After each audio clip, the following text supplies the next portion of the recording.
Alright, hi guys, this is Mrs. Butcher, and this is the Unit 7-8 video for solving rational equations. Now, equations means that we're going to be dealing with the rational functions that have equal signs in them. So far, up till now, we've been simplifying expressions.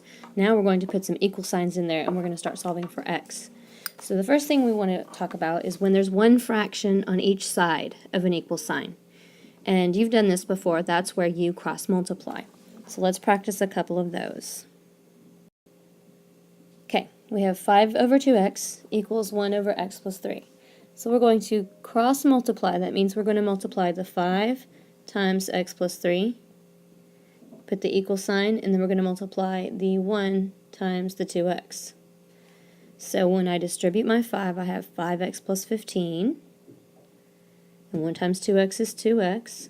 And now all you have to do is combine like terms. So if I subtract 2x from both sides, or actually I will just subtract 5x from both sides. So we get 15 equals negative 3x, and then divide by negative 3 to get x equals negative 5. And you can check all of these. You can say 5 over 2 times negative 5, which is going to be negative 1/2. Should equal 1 over negative 5 plus 3, which is also negative 1/2. So it's good to go. Now here's one that's a little uglier. Same rules, we're going to cross multiply. So we've got x times x minus 1 equals, and then we have x minus 5 times 2x plus 7. And make sure you put these guys in parentheses, because yes, you're going to have to FOIL. So on this side we just distribute the x and we get x squared minus x. And on this side we will have to FOIL this out. We're going to have 2x squared plus 7x minus 10x and minus 35. So now when we combine like terms, note that you've got a quadratic. So you must set it equal to 0.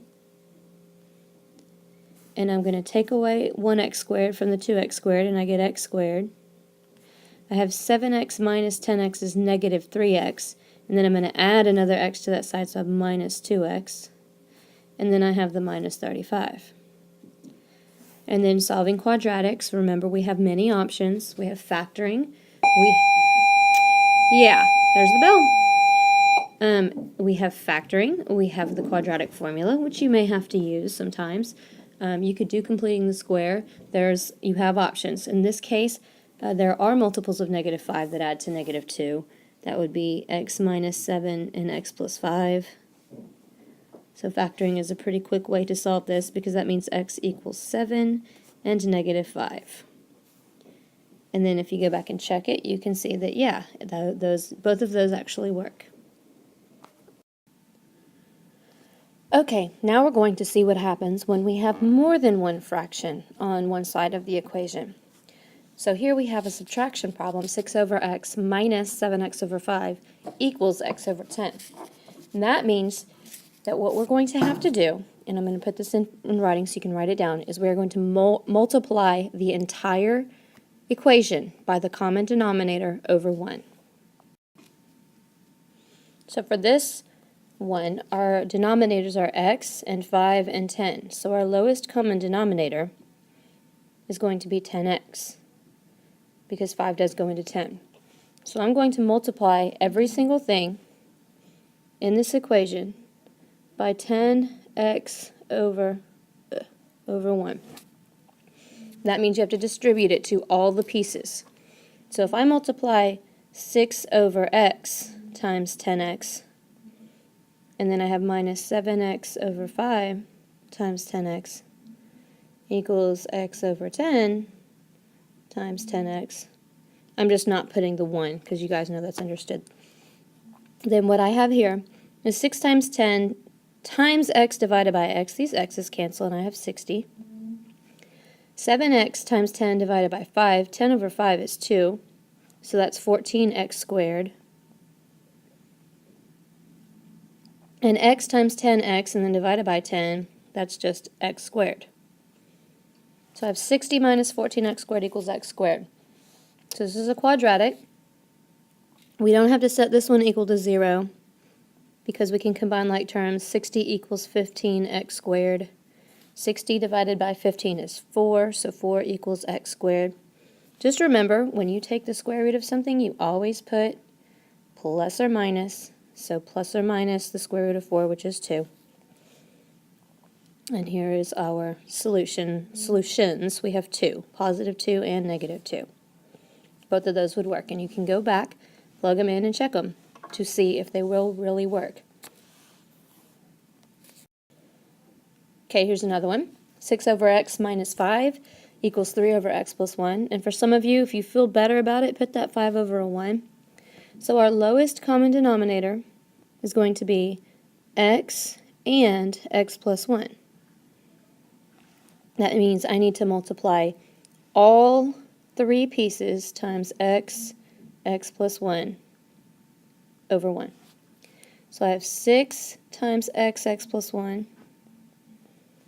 all over x minus 5 times x plus 1 all over 1 equals 3 times x plus 1 all over x plus 1. And then I can cancel things out. These x's can go. And I'm going to go ahead and distribute and make that 6x plus 6. This is all over 1, so I have minus 5x squared and negative 5x times 1. Remember, this minus goes with the whole thing, so minus 5x equals, and then in this case, the x plus 1s are going to cancel, equals 3x. So now I have a quadratic. I need to take my quadratic, combine like terms, and set it equal to 0. Since this 5x squared is negative, I'm going to move it over there. So I'm going to say positive 5x squared, and then I'm going to take 3x and add 5x, I get 8x, and then take away 6x, I get plus 2x. And then we'll subtract that 6 over there, and we get minus 6 equals 0. And when we're solving quadratics, remember, you can factor, or you can use quadratic formula, or you can use completing the square. This one is not going to factor. If you try it, AC is negative 30, B is 2. There are not any factors of negative 30 that will add up to get positive 2. So we're going to have to use the quadratic formula. Alright, so we have to solve this using the quadratic formula. In case you've forgotten it, x equals negative b plus or minus the square root of b squared minus 4ac all over 2a, where a is 5, b is 2, and c is negative 6. So we're going to say negative 2 plus or minus the square root of 2 squared minus 4 times 5 times negative 6, all divided by 2 times 5. And when you punch that in your calculator, and you do it once with the plus and once with the minus, you're going to get 0.914 and negative 1.314 as your answers, as your x's. So yeah, they're not always pretty. Sometimes you do have to use the quadratic formula. Alright. Alright, this next problem is 2 times x plus 7 over x plus 4 minus 2 equals 2x plus 20 over 2x plus 8. And the first thing we always do is factor. So this side's fine. This side I need to take a 2 out of here and make that x plus 10. And I need to take a 2 out of there and make that x plus 4. So now when I look for my lowest common denominator, I've got x plus 4 here. This is 1 here. And then I have 2 and x plus 4 here. So my lowest common denominator is going to be 2 and x plus 4. I need to multiply all the pieces of the equation times 2 and x plus 4. So when I do this times the first fraction, the x plus 4's cancel out.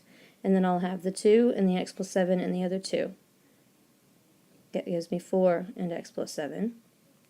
When I multiply it by the second term, I'm going to have minus 2 times 2 is 4 and x plus 4. Nothing cancels out. And then in this last one, the whole thing cancels out, and so I have equals 2 times x plus 10. So now we just need to distribute here. We've got 4x plus 28 minus 4x minus 16 equals 2x plus 20. And when I combine like terms, the 4x's go away. 28 minus 16 is going to be 12, so 12 equals 2x plus 20. Take away 20 from both sides, and I'm going to have negative 8 equals 2x, and divide by 2, x equals negative 4.